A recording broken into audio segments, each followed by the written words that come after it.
పదవ మజిలీ ఒక రాజధాని వలె ఉంది. గోపాలుడు, మణిసిద్ధుడు నడుస్తున్నారు. వాళ్ళిద్దరూ అలా విశాలమైన ఒక వీధిలో నుంచి వెళ్తుండగా, నడివీధిలో ఇనుప స్తంభం మీద ఒక బ్రాహ్మణుడు నిలబడి ఉన్నట్లుగా కనిపించింది. అతన్ని చూసి గోపాలుడు ఆ పైన మణిసిద్ధుడిని నడవనివ్వకుండా అడ్డుపడి, స్వామీ, దీన్ని మీరు చూశారా?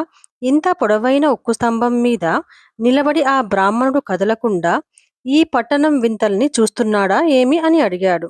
అతడి వృత్తాంతం వివరించండి అని కోరగా, మణిసిద్ధుడు తలపైకెత్తి చూసి, ఓరి, దీని మీద ఉన్నవాడు నిజంగా మనిషి అనుకుంటున్నావా ఏమి? అదొక పోతపోషిన విగ్రహం. దాని కథ భోజనం అయ్యాక చెబుతానులే అని నడవబోయాడు. అప్పుడు గోపాలుడు మనుషుడి పాదాల మీద పడి, అయ్యా, నడిచిన కాళ్ళ నొప్పులు తీరేదాకా మీ పాదాలు ఒత్తుతాను. ఇక్కడే కూర్చొని నాకు దీని వృత్తాంతం చెప్పండి అన్నాడు. వాడి ఆసక్తికి మెచ్చుకొని అక్కడే కూర్చుని మణిసిద్ధుడు మణి ప్రభావం వల్ల వృత్తాంతం అంతా తెలుసుకుని వాడికి ఇలా చెప్పసాగాడు. కొండపల్లి అనే అగ్రహారంలో సోమశర్మ అనే ఒక పేద బ్రాహ్మణుడు ఉండేవాడు. ఆయన ఏమి చేసినా, ఎన్ని కష్టాలు పడినా ఏ పనిలోనూ లాభం వచ్చేది కాదు. కనీసం ఒక్క పైసా కూడా సంపాదించలేకపోయాడు. తన చుట్టుపక్కల వారు ధనవంతులు అవడం చూసి ఆయన చాలా అసూయ పడేవాడు. మనసులో ఎప్పుడూ బాధపడుతూ ఉండేవాడు. మగవాడికి అదృష్టమైన, దరిద్రమైన అతను పెళ్లి చేసుకున్న ఆడదాని వల్లే వస్తుందని ఆ బ్రాహ్మణుడికి గట్టి నమ్మకం. అందుకే తన భార్యకు దూరంగా ఉంటేనే తనకు కలిసి వస్తుందని భావించి ధనం సంపాదించడానికి వేరే ఊరికి వెళ్ళాలి అనుకున్నాడు. దారిలో తినడానికి వీలుగా ఎక్కువ రోజులు పాడవకుండా ఉండే అరిసెలు చేసి ఇమ్మని భార్యను అడగగా, వాటికి కావలసిన సామాన్లు కొనడానికి డబ్బులు లేకపోవడంతో చివరకు ఆమె మంగళసూత్రాన్ని కూడా అమ్మేసి ఆ వస్తువులు తెమ్మని చెప్పాడు. భర్త మాటను ఏమాత్రం జవదాటని ఆ పతివ్రత ఆయన ఎలా చెప్తే అలాగే చేసింది. పాపం, తను ఒక్క అరిసె కూడా రుచి చూడకుండా అన్నింటినీ మూటకట్టి భర్తకు ఇచ్చింది. సోమశర్మ ఆ మూటను తీసుకొని వెంటనే ఇంటి నుండి బయలుదేరాడు. అరిసెలు మంచి వాసన రావడం కోసం జాజికాయ, జాపత్రి ఇవ్వాల్సింది పోయి, కోమటి తొందరలో చీకటి పడే సమయం కావడం వల్లనో వసనాభి దుంప ఇచ్చాడు. ఇది ఒక విషపూరిత దుంప. ఆ విషయం తెలియని భార్య అది సువాసన ఇచ్చే వస్తువనే భావించి దాన్ని నూరి అరిసెల పిండిలో కలిపి పిండి వంటలు చేసి ఇచ్చింది. జాము పొద్దెక్కేసరికి ఒక చెరువు కనిపించింది. స్నానం చేసి అరిసెలు తిందామని ఆ మూటను చెట్టు కొమ్మకు తగిలించి స్నానం చేయసాగాడు. ఇంతలో 24 మంది దొంగలు గాడిదల మీద ధనకనక ఆభరణాలు మూటలుగా కట్టి పట్టుకొచ్చి చెట్టు కింద రాసులుగా పోసి, ఎంతో ఆకలిగా ఉంది, కనీసం మంచినీళ్ళైనా తాగుదామని భావించి చెరువులోకి దిగారు. అప్పుడే సోమశర్మ సంధ్యావందనం చేస్తూ కనిపించాడు. తమ రహస్యం అతడెక్కడ బయట పెడతాడో అని భయం చేత వాళ్ళు అతన్ని చంపబోయారు. మొండి ధైర్యంతోనైనా వాళ్లను ఎదుర్కోవాలని అనుకున్నాడు సోమశర్మ. ఎంతటి వాడైనా ఆహార పదార్థాలతో మంచి చేసుకోవచ్చనే ఒక నీతి సూత్రం అతనికి ఆ క్షణంలో గుర్తొచ్చింది. ఏమయ్యా, నేను పండితుణ్ణి, జ్యోతిష్యుణ్ణి. నన్ను అనవసరంగా చంపితే మీకేమొస్తుంది?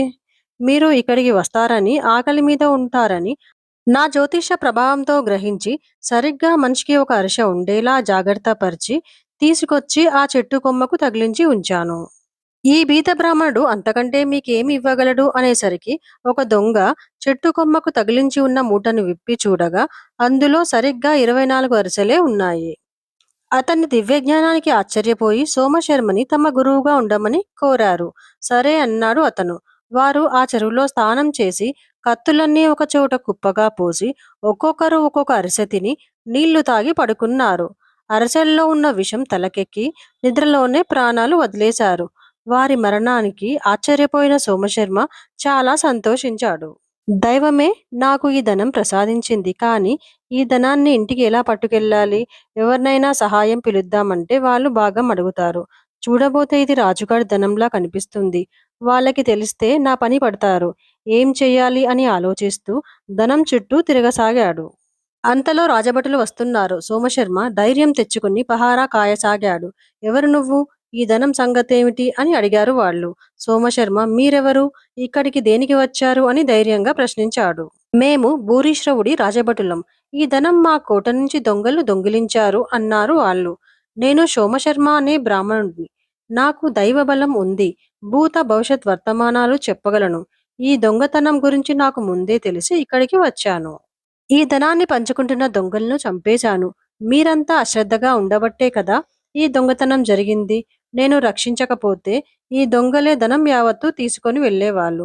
దీన్ని నేను మీకు ఇవ్వను అన్నాడు. మీ రాజుగారికి చెప్పి వారిని ఇక్కడికి తీసుకురండి అంటూ అతడు అనేసరికి వాళ్ళు వెళ్లి రాజుకు చెప్పారు. అతడు సైన్యంతో సహా వచ్చి సోమశర్మను ధనరాశి చుట్టూ పహారా కాస్తుండటం చూసి, అయ్యా తమరెవరు? ఇక్కడికి ఎలా వచ్చారు? 24 మంది దొంగల్ని ఏ విధంగా చంపారు? నా పట్ల తమకింత దయ ఏల కలిగింది అని అడిగాడు. సోమశర్మ ఏమాత్రం జంకకుండా నా మహిమ నేను చెప్పుకోవడం దేనికి? ఇవిగో దొంగల కళేబరాలు, వారి ఖడ్గాలు, ఇవిగో మీ ధనం. మీ భటులు ఇక్కడికి వచ్చారు. ఎంత పనికిమాలిన భటుల్ని పెట్టుకున్నారేంటి? క్షణం దాటితే అంతా పోయేది కదా, చూసుకోండి. ఒక్క నల్లపూస అయినా తగ్గిందేమో అన్నాడు. మీ వద్ద 6 లక్షల సైన్యం ఉన్నట్టుగా తెలిసింది. అంతమంది వృధా. 2 లక్షల మందిని తగ్గించి వారి జీతం మాకు ఇప్పించండి అన్నాడు సోమశర్మ. రాజు అలాగే చేశాడు. సోమశర్మ తన భార్యను పిలిపించుకొని ఒకప్పుడు తనకు వాగ్దానం చేసినట్లుగా ఆమెకు అన్నీ అమర్చాడు. రాజుగారి దీవానంలోని ఉద్యోగులందర్నీ తీసేయడంతో వాళ్ళందరికీ అతడంటే అసూయ ఏర్పడింది. కాని అతన్ని ఏమీ చేయలేకపోయారు. అతని దగ్గర మంత్రశక్తులు ఉన్నాయనే ప్రచారం జరిగింది. ఇక రాజుగారి చేత తీయబడిన 2 లక్షల మంది సైనికులు శత్రురాజు శిబిరంలో చేరిపోయారు.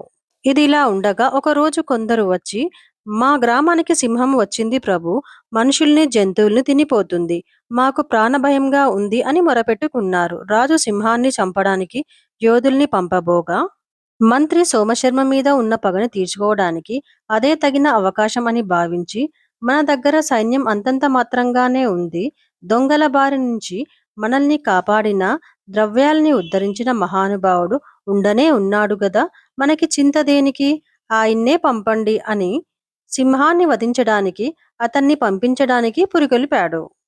రాజు ఆజ్ఞ అయ్యాక సోమశర్మ మాత్రం ఏమి చేయగలడు? దేవుడి మీద భారం వేసి ఆ దేవుడి అండ ఉండగా జరగనిది ఏమిటి అని ధైర్యం వహించి ఆనాడు దొంగల దగ్గర నుంచి తాను స్వాధీనం చేసుకున్న కత్తుల్ని తీసుకొని సింహం తిరిగే ప్రాంతంలో ఒక తాటి చెట్టు ఎక్కి తాను కూర్చున్నాడు. సింహం కొన్ని జంతువుల్ని భక్షించి తోక ఊపుకుంటూ అక్కడకు వచ్చింది. అది చెట్టుపైకి చూస్తూ నోరు తెరిచినప్పుడల్లా సోమశర్మ ఒక్కో కత్తిని జారవిడిచాడు. సింహం ఆ 24 కత్తి దెబ్బలకు బాగా గాయపడి మరణించింది. దాన్ని నరికి శరీరమంతా రక్తం పూసుకొని భీకరంగా తయారై దాని చుట్టూ తిరుగుతూ రాజుకు కబురు చేశాడు. రాజు వచ్చి పొంగిపోయి సోమశర్మను పొగిడి ఏం కావాలో కోరుకోమని అన్నాడు. రాజా, మీకు నష్టం వచ్చేలా ఏమీ కోరుకోను.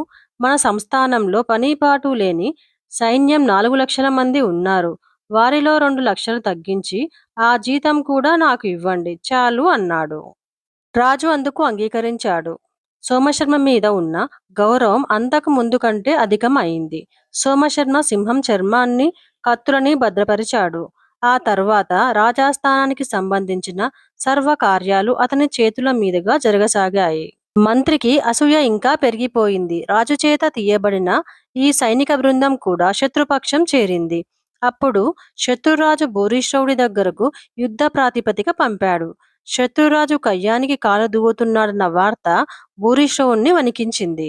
మంత్రికి కబురు పంపగా ఒక దినం వ్యవధి కోరి అతడు వచ్చాడు. రాజా, యుక్తాయుక్తాలు తెలుసుకోకుండా ఉద్యోగాలు ఇచ్చే రాజుకి ఆపదలు కాక ఇంకేం వస్తాయి? మంగలి మంత్రి కథలా ఉంది నీ పరిస్థితి అన్నాడు మంత్రి. ఆ కథ ఏమిటో చెప్పమన్నాడు భూరిశ్రవుడు.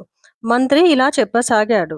పూర్వం ఒక రాజుకు ఒకానొక మంగలి మీద గొప్ప వాత్సల్యం కలిగింది. అందుకు కారణం ఆ రాజుకు నిద్రాభంగం కలగకుండా అతడు నున్నగా క్షవరం చేసి వెళ్తుండటమే. రాజు లేచి ముఖం కడుక్కోబోతూ అతని నైపుణ్యాన్ని, నున్నగా ముఖక్షవరం చేసిన మంగలి ప్రజ్ఞకు ఆశ్చర్యపడి నీకేం కావాలో కోరుకో అన్నాడు. చిరకాలంగా తనకు మంత్రి పదవి మీద కన్ను ఉందని చెప్పడంతో రాజు పాత మంత్రిని తీసేసి ఆ స్థానంలో మంగల్ని మంత్రిగా నియమించాడు. ఆ వార్త శత్రురాజులకు తెలిసింది. అయితే ఆ తొలి మంత్రి చాకచక్యం వల్ల శత్రురాజులెవరూ కన్నెత్తి కూడా చూడలేకపోయే ఆ రాజ్యానికి ఒక మంగలి మంత్రి కాగానే ముట్టడి చేశారు. వరుసగా 5-6 రాజులు. ఈ రాజు అలవాటుగా ఇప్పుడేం చేయాలి మంత్రి అని అడిగాడు. అయ్యా నా తల్లికి నేనొక్కడినే కొడుకుని, మీరు అంతే. బతికుంటే బల్సాకు తినొచ్చు. ఈ శత్రురాజుల బెడద పడలేం. నా దగ్గర మా తాత ఇచ్చిన మంగలి పొద ఇంకొకటి నిరుపయోగంగా పడి ఉంది. మీరు అది పుచ్చుకోండి. ఇద్దరం మంగలి వేషాల్లో నగరం దాటేద్దాం. ఏ ఊరికి పోయి రోజుకో నలుగురికి క్షవరం చేసినా పొట్ట గడవకపోదు. దీనికి ఇంత విచారం దేనికి? అని తనకు అలవాటైన పని గురించి అతడు రాజుకు ఉపాయం చెప్పడంతో రాజు, నీకు మంత్రిత్వం ఇవ్వడం నాదే బుద్ధి పొరపాటు అని పూర్వపు మంత్రినే రప్పించి క్షమించవని కాళ్ళ వేళ్ళ పడి రక్షించమన్నాడు. కృతజ్ఞత గల ఆ మంత్రి రాజుకు అభయం ఇచ్చాడు. రాజా, మంగలి మీద అసూయతో నేను వారి పక్షం చేరుతానని శత్రురాజులు నాకు పిలుపునిచ్చారు. కోట ముట్టడిలో నా సహాయాన్ని కోరారు. అయితే చూడండి, నా బుద్ధి చాతుర్యంతో ఈ రాజ్యాన్ని మీ శత్రువుల్లో ఒక్కరైనా ఒక్క ఈగనైనా వాళ్ళనివ్వను అని శపథం చేసి వారిలో వారికే కలహం పెట్టి ఒకరిని ఒకరు పొడుచుకుని మరణించేలా వ్యూహం పన్నాడు. అతడు ఊహించినట్లుగానే జరిగింది. ఒకరిని ఒకరు నరుక్కున్నారు. ఆ రాజ్యానికి శత్రువుల బెడద తప్పింది. అలాగే నువ్వు బ్రాహ్మణుడి పాత్ర నెరిగి చక్కని అగ్రహారము మడిమాన్యాలో దానం చేయగా సైన్యను తగ్గించుకుంటూ పోయావు. ఇది చాలదన్నట్లు మా అధికారాలు కుదించావు. ఇప్పుడేమో యుద్ధం రాగానే మా సలహా కావలసి వచ్చిందా? 2 లక్షల సైన్యంతో ఏం యుద్ధం చేస్తాము? అవతలి పక్షంలో మన సైన్యలే 4 లక్షలు చేరాయి. ఇక వారి స్వంత బలంతో కలుపుకుంటే సేనావాహిని 10 లక్షలకు పైగా ఉంది. శత్రువుల్ని ఢీకొనడం కష్టం. దీనికంతటికీ కారకుడైన సోమశర్మనే సంప్రదించు అని నిర్మొహమాటంగా చెప్పేశాడు. రాజు సోమశర్మను పిలిపించాడు. అయితే మంత్రి చెప్పిన మంగలి మంత్రి కథ ప్రకారంగా ఇక్కడ సోమశర్మ అధైర్యం ప్రకటించలేదు. సరికదా, ధీమాగా నా వంటి బంటు మీకు ఉండగా మీరు చింతిస్తున్నారేం ప్రభు? మీరు రాచనగర్లో హాయిగా వినోదం చూడండి. నాకు ఒక్కరోజు సమయం ఇవ్వండి. శత్రువుల్ని తుదముట్టించి వస్తాను. దొంగల్ని చంపినప్పుడు, సింహాన్ని ఎదుర్కొన్నప్పుడు నాకు ఎవరి సహాయం ఉందో వారి సహాయం నాకు చాలు అంటూ రాజును ఉత్తేజపరిచాడు. రాజు ఆయన మాటలకు ఎంతో సంతోషించి నిశ్చింతగా ఉన్నాడు. సోమశర్మ ఆ రాత్రే శత్రువులు పన్నిన చక్ర వ్యూహానికి దగ్గరలో ఒక గోయి తవ్వించి సింహం చర్మం, కత్తులతో తాను రహస్యంగా ఆ గోతిలోకి ప్రవేశించాడు. అర్ధరాత్రి శత్రువు సేనలు నిద్రలో ఉండగా గోతిలో నుంచి పైకొచ్చి పొడువు చూస్తావేమి, పొడిచేయ్ అంటూ గట్టి గట్టిగా కేకలు వేస్తూ సింహం చర్మాన్ని ఏనుగుల మీదికి విసిరినాడు. ఆ చర్మం ఇంకా పచ్చివాసన వదల్లేదు. ఏనుగులకు సింహం కలలో వచ్చినా దడుచుకుంటాయి. ఇక సరాసరి తమ మీద దూకేసిందేమో అనుకుని ఏనుగులు ఆ చీకట్లో కట్లు తెంచుకుని వారి సేనల గుడారాలనే కలియదొక్కసాగాయి. ఏనుగుల కలకలంతో శత్రుసేనలకి ఏం జరిగిందో అర్థం కాలేదు. ఇంతలో గోతిలోంచి సోమశర్మ ఒకదాని వెంట ఒకటిగా కత్తులు కొన్ని చెల్లాచెదురుగా పైకి ఎగరేసి యుద్ధ వాతావరణాన్ని సృష్టించేసరికి ఆ అల్లకల్లోలం చూస్తూ శత్రురాజు నిశ్చేష్టుడై నిలబడిపోగా సోమశర్మ చాటుగా వెళ్లి పక్కవాటుగా అతని శిరస్సును ఖండించాడు. ఏనుగుల బీభత్సకాండలో శత్రు సైన్యం మొత్తం నుగ్గు అయిపోయింది. చావగా మిగిలిన వారు పారిపోయారు. రాజు మరణించాడని తెలిసి తెల్లవారేలోగా కొందరు చచ్చిన వారిని నరికి రక్తం పూసుకొని ఆ కళేబరాల మధ్య శివుడిలా రుద్రతాండవం చేస్తున్న సోమశర్మ గురించి ప్రజలు భూరీశ్వరుడితో చెప్పగా విజయం తమకే లభించినందువల్ల ఆ రాజు మహదానంద పడిపోయాడు. సోమశర్మ అన్నమాట నిలబెట్టుకున్నందుకు అతన్ని ఘనంగా పురవీధుల్లో ఊరేగించి తన కృతజ్ఞత చాటుకున్నాడు. ఏం కావాలో అని కోరుకోమనగా, రాజా, నేను పనికి మాలిన సేనను తీయమన్నాను. అది నిజమే. అయితే కొలువులో మీకు సహకరించే వారిని నేను తీయమనలేదు కదా. నా పట్ల మీకున్న అపారమైన నమ్మకం వల్ల మీరే స్వయంగా తొలగించారు. ఇక ఇప్పుడు ఈ మిగతా 2 లక్షల సైన్యం కూడా అనవసరం అనేసరికి బుద్ధిబలం లేని వాళ్ళు ఎందరున్నా ఒకటే అని గ్రహించి భూరిశ్రవుడు సోమశర్మ మాట అక్షరాలా పాటించాడు. కృతజ్ఞత కొద్దీ చిరకాలం నిలిచేలా ఈ ఉక్కు స్తంభంపై ప్రతిష్ఠించాడు. ఇది గోపాల, మనం చూస్తున్న ఈ శిల్పం కథ. ఈ పట్టణం ఇదే. కాలక్రమేణా ఆ రాజ్యం అంతరించిన విగ్రహం కనుక ఇలా మిగిలిపోయింది అని కథ ముగించాడు మణిసిద్ధుడు. సత్రానికి పోయి వండుకొని భుజించిన తరువాత కొంతసేపు విశ్రమించి మళ్లీ పయనమై క్రమంగా 11వ మజిలి చేరారు.